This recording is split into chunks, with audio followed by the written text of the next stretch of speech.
Two. It's the second part of panel 2 with the title Invisibilised Histories on Performative Enactment of Spatial Narratives. And thank you very much, Raymond Pinto, for this wonderful performance we all saw and experienced now. Before I hand over to Carmen Heinz,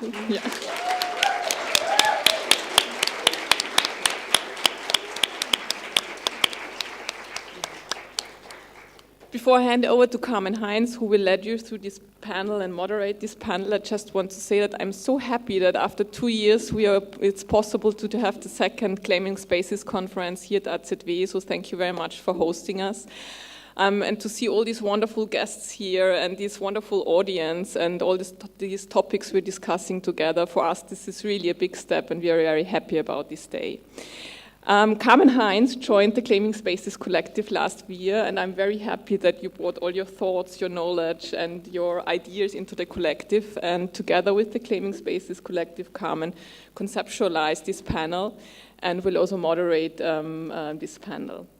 Carmen is a curator, a writer, a researcher, and is working with video, text, and public interventions, and she's currently based in Vienna at the Center for Global Architecture, which is part of the Department of Visual Culture at TU Wien. And Carmen was also assistant curator for the Austrian's contribution at the Venice Biennial in 2021, the Platform Austria contribution.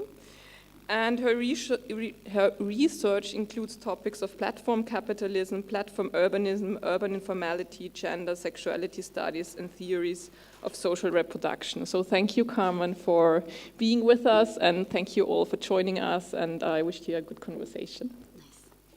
Thank you. Thank you, Bernadette. Hello. Hi, everyone. Nice. Thank you, Bernadette, very much for that very kind introduction, and thank you for everyone who's come to the conference. So I just want to welcome everyone to this panel discussion, Gesturing Invisibilised Histories on Performative Enactment of Spatial Narratives. So through this panel, we intend to explore the relationship between architecture and history, but further how performance can challenge and can illuminate and can expand upon how we understand not only history, but history's encasement and impact on the way that space is inhabited. So before we get into the conversation, I just want to quickly introduce our guests. So Raymond Pinto is a performer, choreographer, and artist from New York, originally from Connecticut. And his work focuses on the creation of think spaces to disseminate theoretical practices via intersectional performances. So since graduating from the Juilliard School, he has worked with numerous international touring dance companies and has had his work presented in MoMA PS1 and the Venice Biennale, and is currently artist in residence at the Movement Research in New York City. And Raymond continues to create work that situates African and Latinx diasporas as a contextual point of departure. Next, we have Ofri Senani, who is an artist currently living in London. She works in time-based media, performances, and installations, and is associate lecturer at the Visual Cultures Department at Goldsmiths, Visual Cultures at Goldsmiths, University of London. And she writes about museum culture in the algorithmic turn, so digital colonialism and performance as a model for critical technology. And Senani's work has been exhibited at the Venice Architecture Biennial, at the Tate Britain, at the Metropolitan Museum of Art, the Kunsthalle, the MoMA PS1, lots of places. And she's currently working on a project in the International Space Station, which is very interesting. Dr. Lisa Morovic is an art performance jumped. Okay, Afina de Jong is an Amsterdam-based architect, and her studio, Afarai, she aims to cross the boundaries of the traditional architectural practice by dealing with the existing city from an intersectional, feminist, and interdisciplinary approach, integrating theory and research with design. And her work is deeply connected to represent people and cultural movements that are not traditionally represented in architectural form. And she was visiting professor at the TU Vienna and presented her contribution, her work the multiplicity of other in the Dutch pavilion of the Venice Architecture Biennial. And then we have Dr. Lisa Morovic, who's currently living in London. Oh, sorry, no, is currently living in Vienna.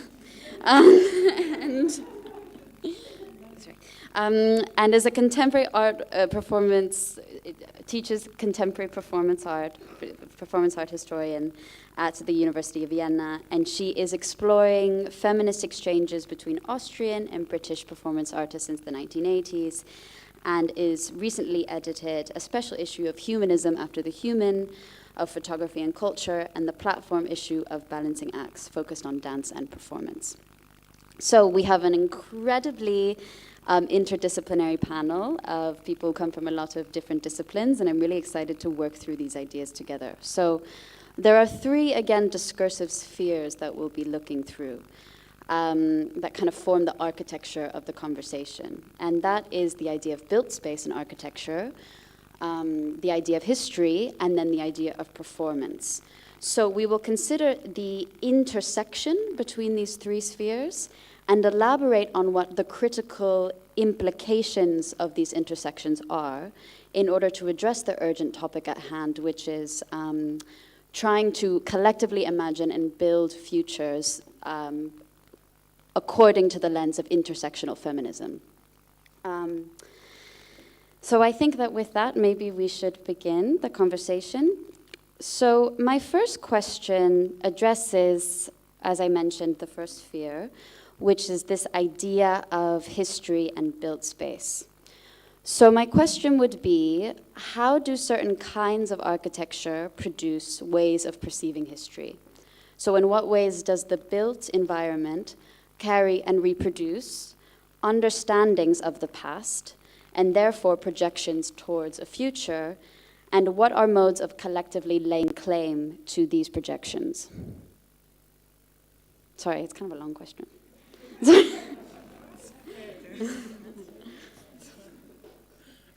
I might sit down.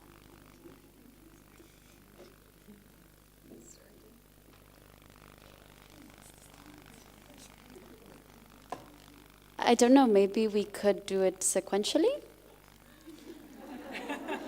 No pressure. I don't want to force them. Is this on? I have to check these microphones now. Okay. Well,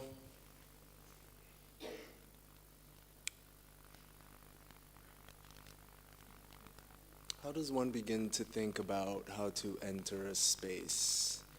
Oftentimes, I'm thinking about the door. I'm thinking about how the door is really a physical entry point into a space, into the interior of a space, but also it's a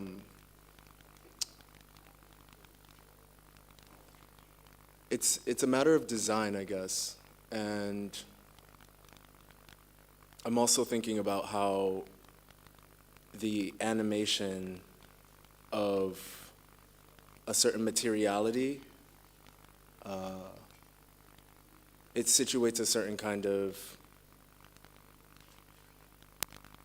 order, right? It kind of tells you how you should enter a space before you enter the space. Thinking about these, like, the representation of anthropomorphic, like, entities to kind of induce a certain fear, in fact, right? Kind of, or also the kind of, like, ever-going, like, sky-reachingness of buildings that kind of seems like out of literal reach, right?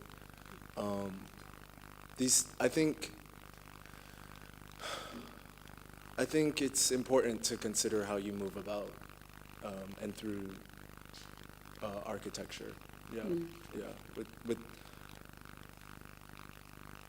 Yeah, these buildings represent a certain kind of method of creating a subjectivity, right? Mm-hmm. So, yeah, it's keen to think about what you do when you do that, how you walk through things. Mm-hmm. Yeah. Yeah, does that answer the question? I think so. Okay. I don't know. Afri? It's a way to enter the question. Yeah. Yeah. Okay, I'm actually going to move there, I figured.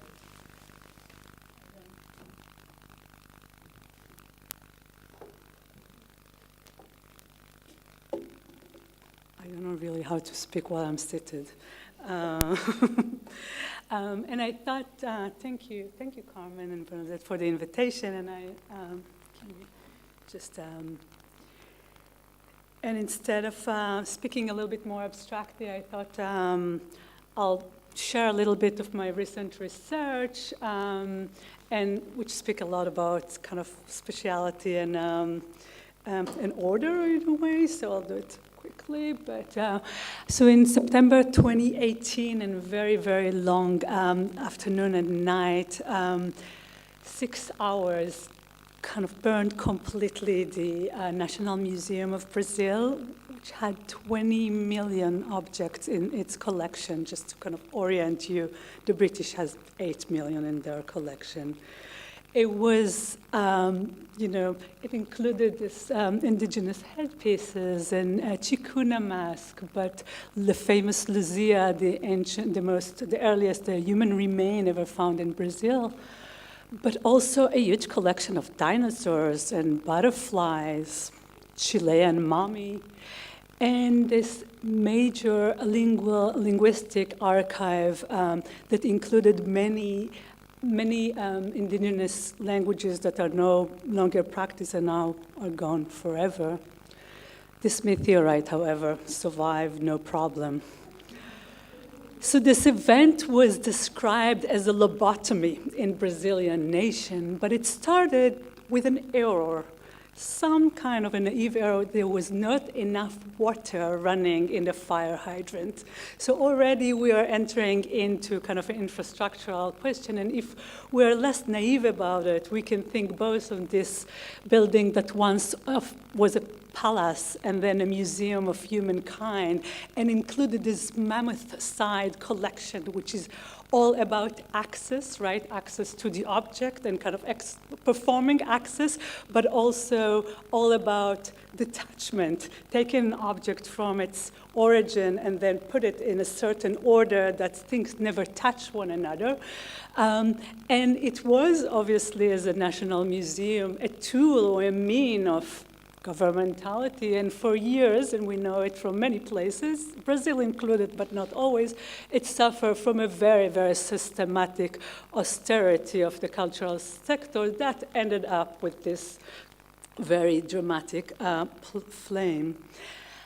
Where I enter the story, and I have no proximity either to Brazil geographically or culturally, but from a different perspective, because it's kind of impossible unimaginable almost, that in these days and age that, we are always on and we are always, have automatic backup for everything. And we, especially, it's an European law, need to fight for the right to be forgotten, right? Remember this law. In many other places around the world and different contexts, there is a major fight for the right to be remembered. So what is kind of shocking is that the museum had nothing survived in the digital realm, or almost nothing. So the thing that survived is a handful of 3D objects. And then at the night of the fire, during this endless dramatic performance, a campaign started asking people, Wiki Commons, to upload their own images, their own selfies, their own everything, and form this unbelievable user-generated, completely relational, poor images, if you may, absolutely subjective, and the complete opposite of the institutional order. If before I spoke about about separation, this one is a collection that emerged from histories of contact. Each of those images is also on my phone, and I texted it to you, and I put it on social media, and then my phone died, and this image died with it. So each image is actually a collection by itself. I like to say that each image is a legend. Each file name was different. Sophia is, in her stuffed monkey now is a kind of a main protagonist of the collection. And next to this form of recollection is a product by Google Art and Culture, is this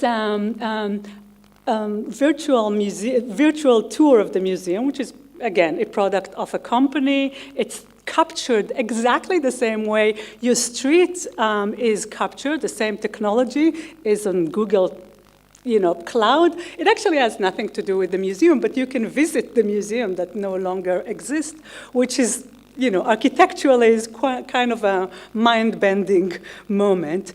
So through those digital leftover, I started to think on new species of spaces that emerge from this new techno-political environment where vertical institutions, hierarchies, and horizontal network entangled into a new political mesh.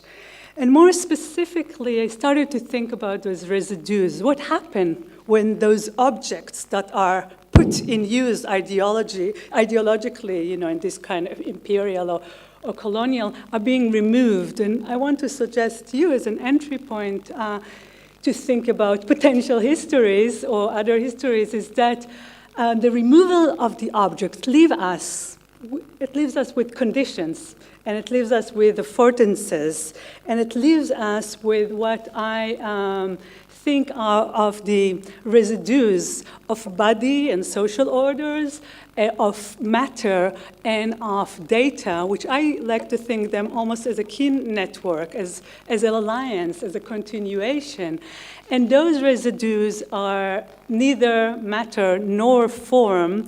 So I, and maybe I'll speak about it later, start to engage or to think about them as active residues. So to re-engage with them with performance or with an act-based methodology, and to think about these residues not as a leftover, but really as a place that is going away from revisiting the collection, taking a hidden object from the collection and retell femininity, or retell queerness, or retell racial narrative through an object, no, but take something which is completely a state of afterness. It's after the institution, is this state of inseparability between matter, body, and data as a new potentiality, as a space to think potential histories, to use a Ariel Azoulay term. So, yeah, that's my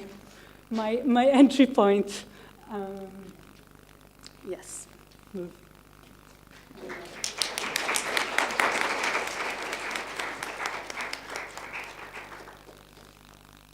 I don't know if someone wants to respond or propose their own, yeah?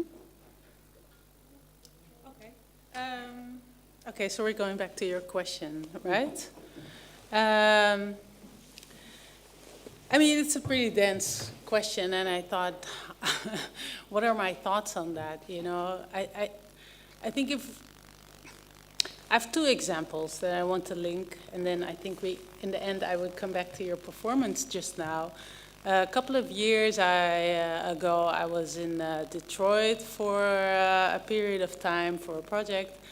And during that week, a lot of different Detroiters basically took me around the city. And one of them was an oral historian, and she was basically like the whole day driving me through the city and some others, and the whole time she would be like, look, that is where George Clinton's the mothership landed, and there was nothing. And then we would kind of like pass other places. She was like, look, this was Black Wall Street, like this was the most powerful black hub in America, and there was nothing, and it was just very telling to me in a way that we were discussing history through buildings that weren't there anymore. And that was for me really like, wow, like the collective history is within the buildings, but the buildings are not there anymore. And so last year I designed this exhibition in the Rijksmuseum in Amsterdam, and it was called Slavery, which is very clear. So it was about slavery, the Dutch involvement in slavery, which was of course huge. And I had to design that exhibition, which was based around 10 characters who were enslaved within that history. And my question was really like, how do I tell this story within this building that completely represents our national history, our national identity within the architecture, right? So I felt, okay, I had all these different ideas. I created new spaces within the spaces of the Rijksmuseum. But kind of going through that museum, you would see the names of kind of all the benefactors there. The same people who all the streets in the city have been named after. You saw when they died. Some of them died when they were like 18. So they were extremely wealthy, even at 18, to kind of fund this museum, right? And you could just imagine kind of in those hallways, we were doing a press conference. It is beautiful, the Erezaal, the honor room, I don't know how to translate exactly, performing, the press conference for this exhibition, all the while surrounded by all these powerful names, And I thought it was like, if we think about performance, just how many kind of moments of wealth and power had been performed there throughout the ages. And now finally we were getting back to kind of telling these stories about Dutch heritage within these walls. And so for me, those are some of the examples, I think, of how kind of history is within the buildings. At the same time, what I found very interesting in New York was, if we think about the buildings that weren't there, there had been so many performances there, right? So George Clinton was there. He created like all of his iconic music there. But by that place not being there anymore, what does that say? And that is a little bit what I saw looking at your performance, is that through your movement and how you perform, it brought me to a certain place that I know, right? So it took me to kind of Amsterdam in the 90s, to the gay clubs, where we had these amazing parties. And for me, those places, they don't exist in my city that much anymore, not in that sense. They have also disappeared. And with that, our collective memory of that age. And I think those spaces were spaces that were created because not we, but me and my friends weren't able to perform that in public. So to see you perform that in this space is such a different context. And at the same time, because I know it takes me to that place. That was a collective memory of me and my friends. But it's also a translation, I think, of, I call these spaces of freedom, or they're kind of based around liberation, right? Because in that space, you're free. You're free to move as you will. While when you were moving there, I feel like you are within yourself were free, but I was, even while you were doing it, kind of, who's that guy? Like, who's that? Why is he here? So it's a completely different context. So I don't know, these are just some of the considerations to illustrate maybe a little bit kind of ideas of history, buildings, bodies, movement, performance. And I, as an architect, I'm very much inspired to kind of take what happened in one of our spaces, those spaces that were hidden, those spaces that were made by people, and kind of see if we can make them more permanent, and design them, because I value those spaces, but they are also disappearing within all of these kind of gentrification processes, or, Detroit, just destruction of cities on sich. But, the Rijksmuseum will always be there. So in that sense also, that history will always be preserved through architecture. So that's also something to consider.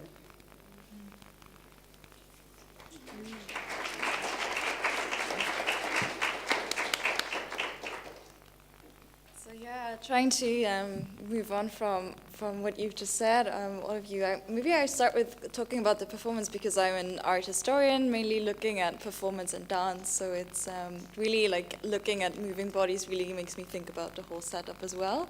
And what I really thought when I watched your piece and looking at the way you dressed, right? This, in a way, Barockian. I was very much reminded of the Baroque culture.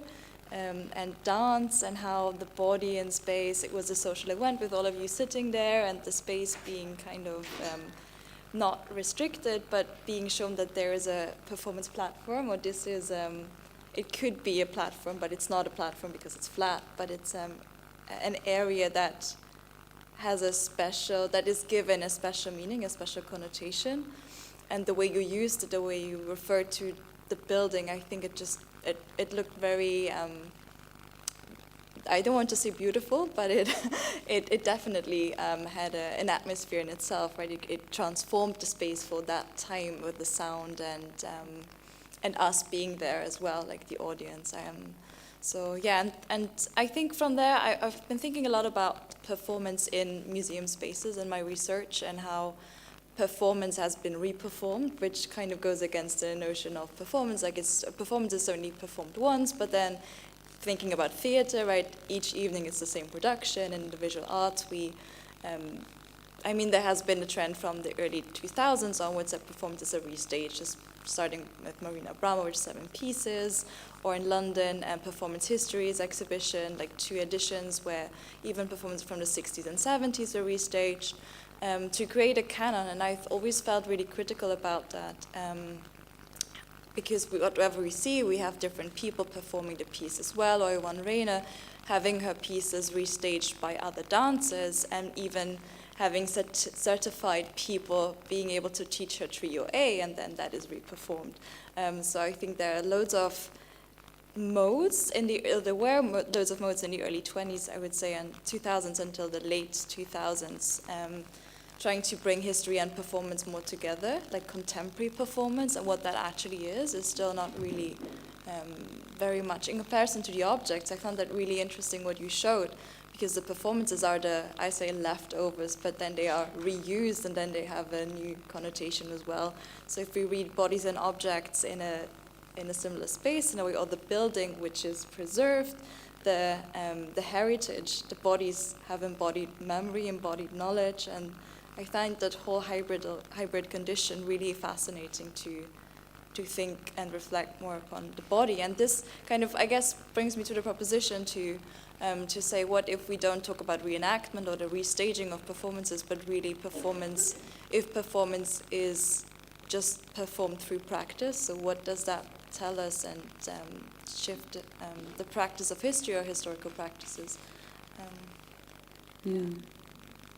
Yeah, something that we spoke about a lot was this idea of the monument, in Vienna especially, kind of these very grand sculptures and grand monuments. And when you look at the figures of the cherubs, there's a movement and there's a performativity.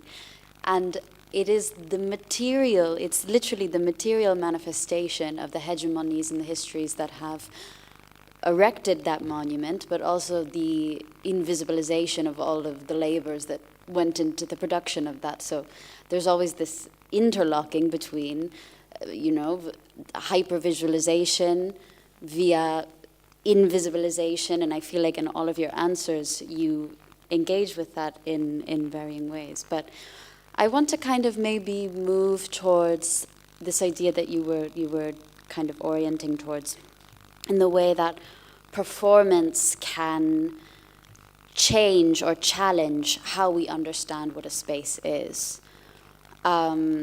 There's this quote from Judith Butler where it's in that text, I think it's called Bodies in Alliance and the Politics of the Street, where she talks about how when bodies gather together in a space, through that act of gathering, they're negotiating the materiality of that space. They're negotiating what the space means, which I think is a really interesting idea. But anyway, I just want to open up more towards the idea of performance. Where does this play in?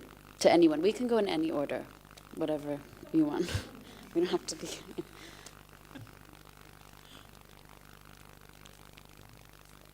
Can you give an example? Can I give an example? I don't know. I mean, I think it's interesting. We're in this conference here today, and walking out, there's a demonstration about Palestine. And I suppose just in general, in terms of demonstrations, when people gather together in a space and move together or shout together, suddenly what that space becomes in that moment, it takes on a different meaning. Or the nature of what the use function of that space changes through the movement of those bodies. So not a specific, but I guess protest is a place that I would go. I don't know.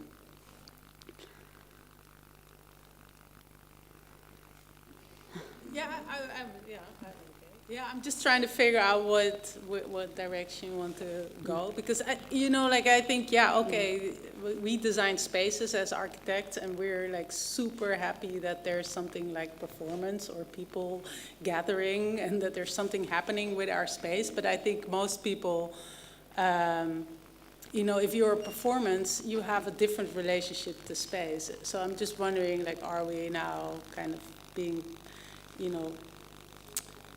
are we now very interested in performance? Like, what's the question? What do you want to... I'm not sure what you're trying to have us talk about, sorry.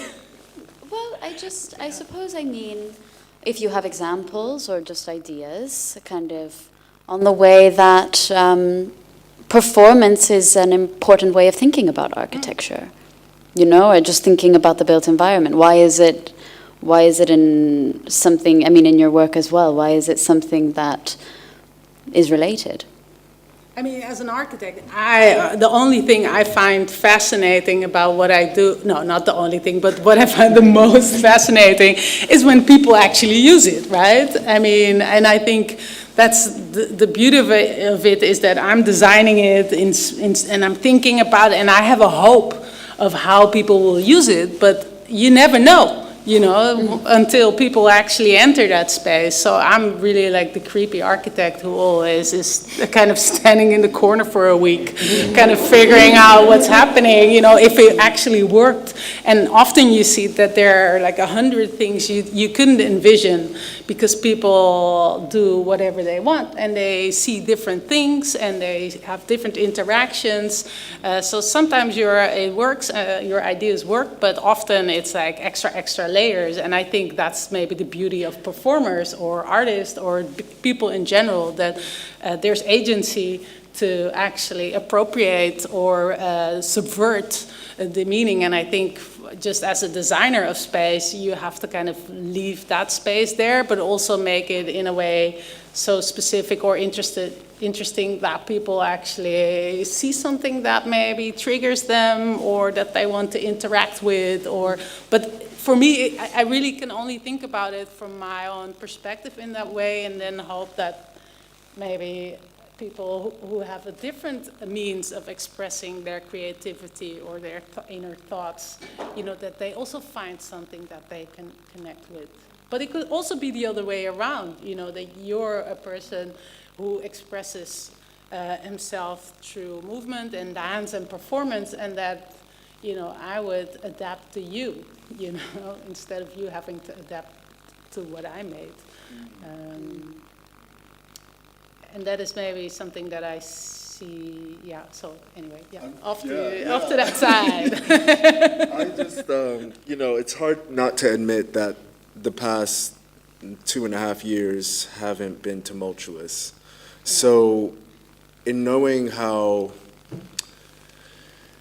what it feels like to have the kind of safeguarded notion of performance where you have lights and cameras and action going, right? To have that literally taken away from a population is, it's detrimental.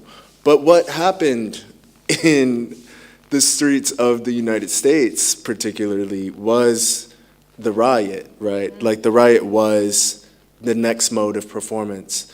So what does it mean to really bring in that kind of private, interior, opinionated, subjective mode of going about living into a really public space, right? I'm thinking also about the way looting was kind of headlining in all of the news lines, right? And why did people need things? right? What does it actually mean to design a space out of dispossession is what I'm looking at. And feeling in my mind's eye right now, like how really does performance, it really does situate the act of considering how to move about, really.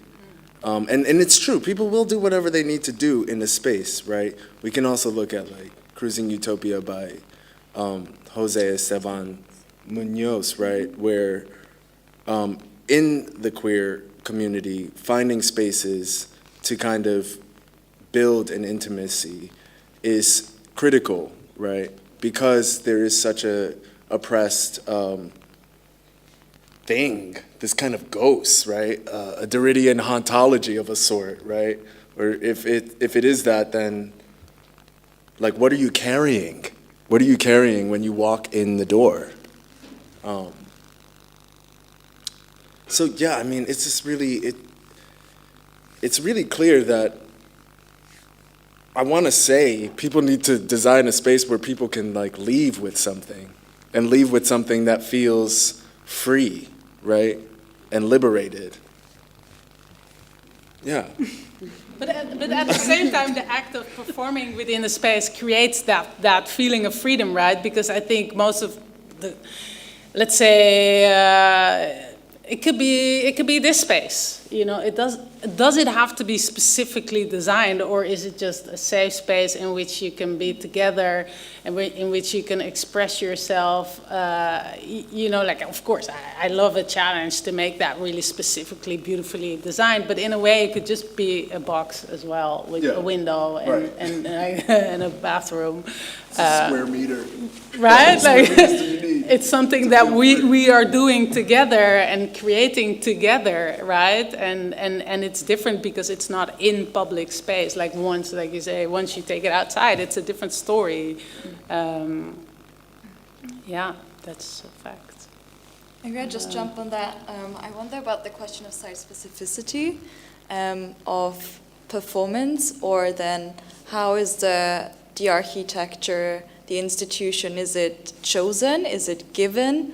How is that interaction going on, right? Because many performances that I see are not specifically made for that space, but then they have to like be incorporated in a way.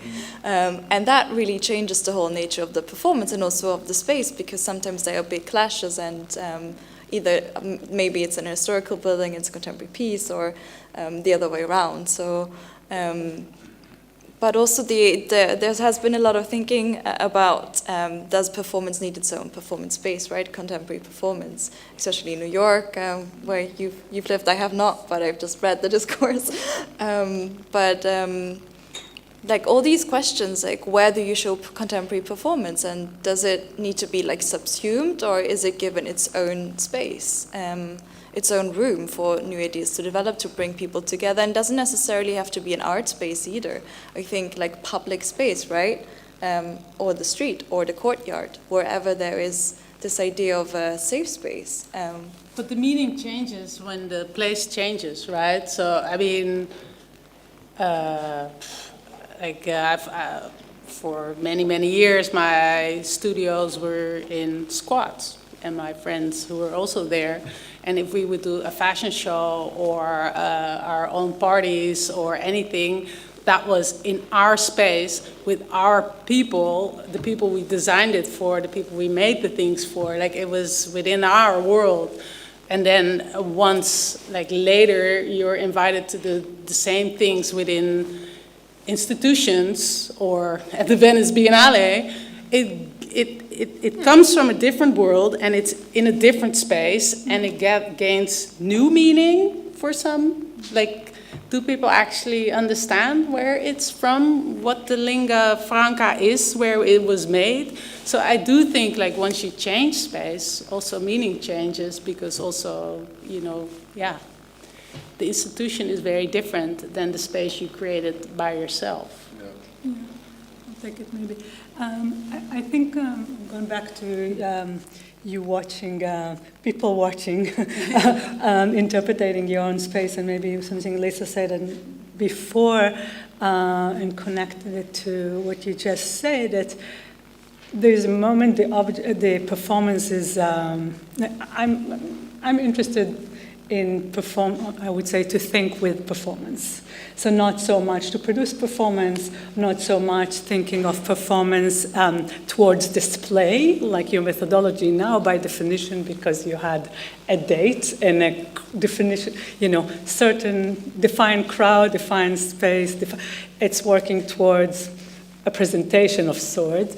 And my own interest is kind of thinking with the same tools we have, less of design tools, but performance-making tools or choreography-making tools as a way to actually disorient, I would say, other fields, not to produce performance in order to display them, but what if the same tools are being applied to, my case, on those objects, and how those objects become subject to rule of movement and performance practices. And I can show something I've done in collaboration with Luciana Sugar, who has developed this methodology. Do you know this, Luciana, from movement research? So she developed this method of pleasure practice, which is a very kind of decolonial methodology, and how can I take this methodology and apply it onto objects that are taken from collection, onto built spaces.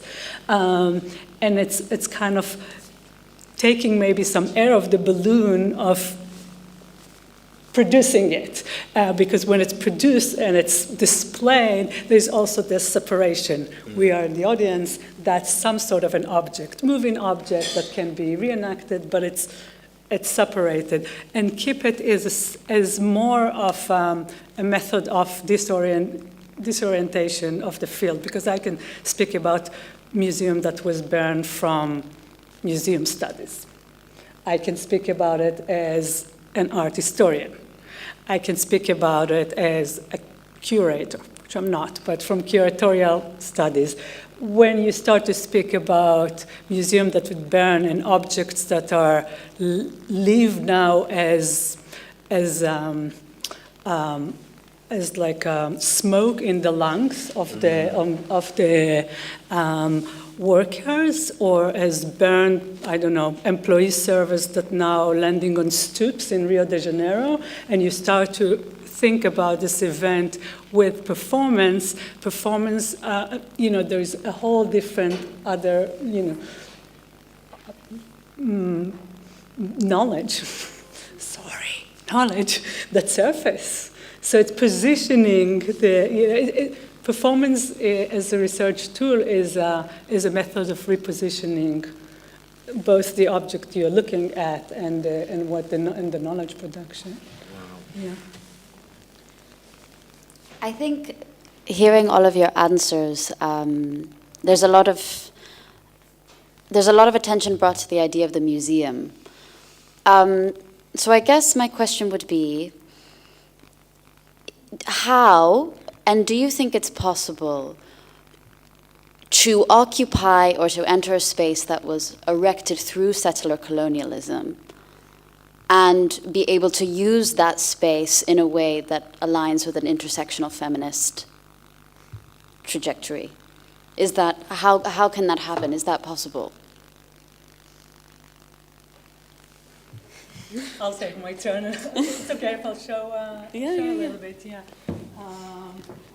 So I'll just use it as continuation. Yes, thank you.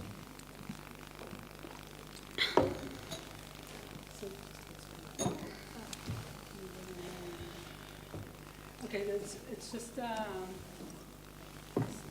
and speak in between. So it's just a little thing that is a collaboration with Luciana Sugar, as I mentioned. And Luciana is developed, she's dance maker from the Americas, and developed this method or practice that she both teach and choreograph. It's called pleasure practice. And the idea for her is, I'll at the sound in a second, but is really getting into a state of pre-lingual or pre-knowing when, you know, and getting the body back into a state of pleasure, which she understands really as kind of de-civilized or decolonized practice.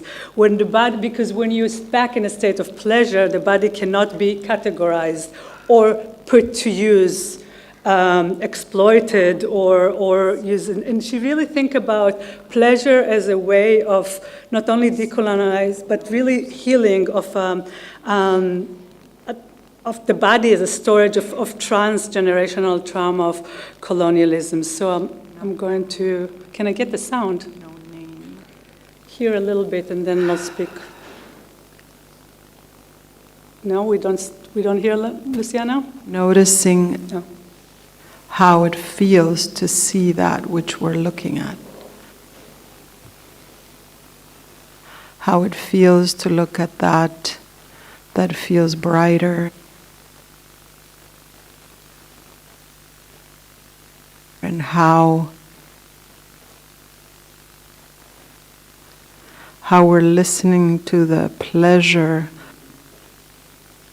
of seeing without knowing.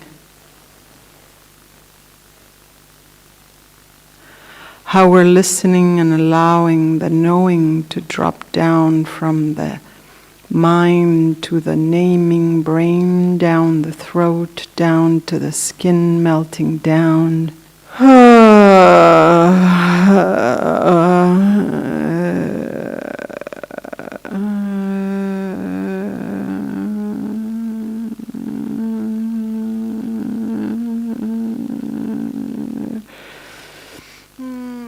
Once I started to Feeling the pleasure of having the skin. Once I started to kind of subjectify those objects and to this pleasure methodology, I started to go in and in and in, and it's important to understand that those are not scanned spaces, right? When a 3D model is being done, the scanning is from outside. So if you zoom in into those grotto-like spaces, these are actually machine-made or speculative, machine-made speculation of how those spaces are made, and I think about them as a form of healing, because the object no longer operated in this kind of museum rationale that you're looking at it, and there is a separation between the body and the object, and therefore it cannot be utilized, or I would say put to work under a specific ideology, and it's kind of melting into this, again, the performance data matter space that is yet to be known. Letting our necks and the hairs in the back of the neck breathe. Letting the hairs in the back of the neck, the skull, look back, seeing at what's behind you, and feeling the pleasure of being able to see with your neck, with the back. Okay, we'll end with seeing with the neck. That's a really, really, that's a really interesting answer, because it definitely, at least for me, emphasizes the way that materiality can be manipulated and changed through mediation, whether it's through digital technology. So maybe there's a way to intervene and to rethink what material means. I don't know. Take the monuments down. Take them down. Replace them, right? Like Simone Leigh's new sculpture in New Orleans, right? Physically doing it is the work.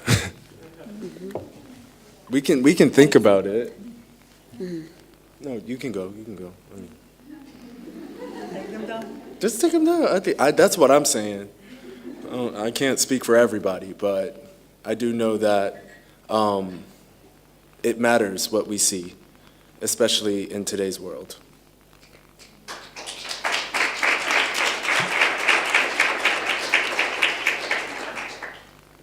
Can I ask a very provocative question now? So we are sitting here in the museum's quarter, which used to be like an imperial building, right? It was built by Karl V, so it's early 18th century. What about this? I think it has been transformed, right? It has a new meaning, it has a new space, it's devoted to art, and it's very contemporary in that sense, whatever contemporary means.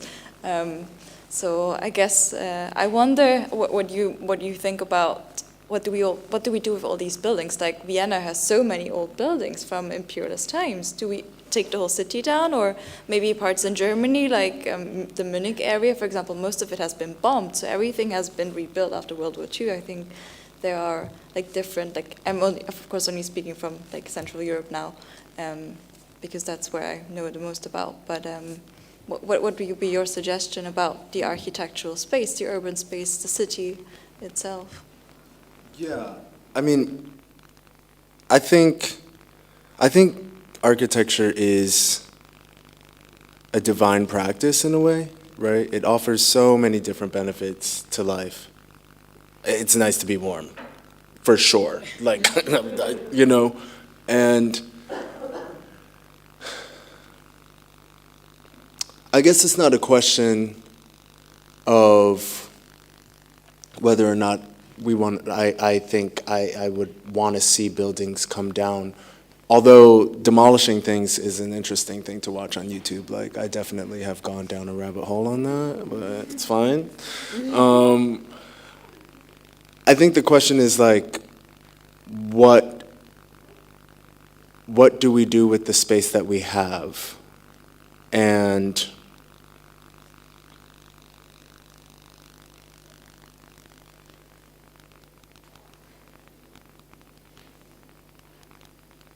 I just feel so personal because, like, it's so hard when you're walking in the city and you can just, like, ignore someone that doesn't have a home. And, like, how does that make, it just makes me feel like, what is going on? Like, how can't we have spaces for people that need, you know, a space to, like, live and, you know, carry out what they need? I don't know how to answer that. It's not, I don't think there is a single way to address that question. I think it's a very complex question because,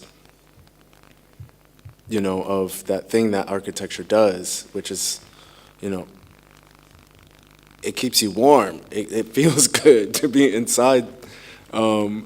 So yeah, I think it's in order to remain critical about how you engage within the space, in that interior space. That's where there's more agency rather than you know, like, no, I don't think that people should be evicted and things like that, you know, or this kind of like real, like forceful migration. I don't know if that's necessary. Because the intention was to keep certain people warm, right? To keep them feeling safe. But what we can do now is, yeah, consider how we behave inside those spaces and who gets to come in. Yeah. Yeah, who gets to come in. I mean, we were just talking about how, you know, the performance changes when it changes space, right? But the same happens for architecture and for buildings, you know. So, I mean, the provocative question is if we have to tear like all of our ancient centers down within Europe.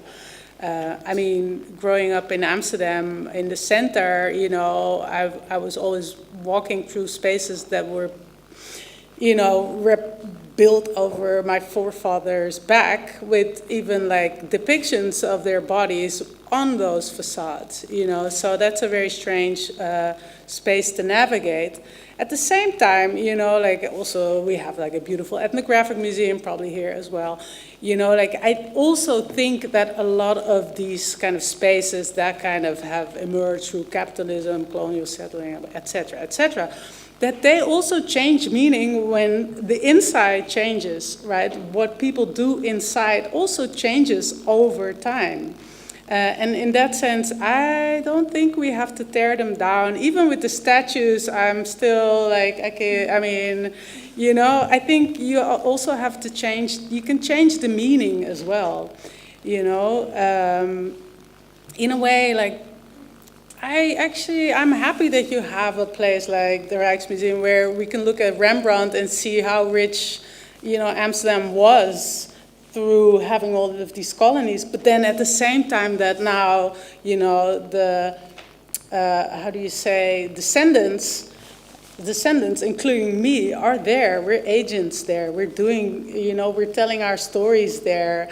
There's old churches where, I'm not a religious person, but I'm happy that some of the churches are now clubs, where people can come together and create new meaning within the spaces, also through performance in a way.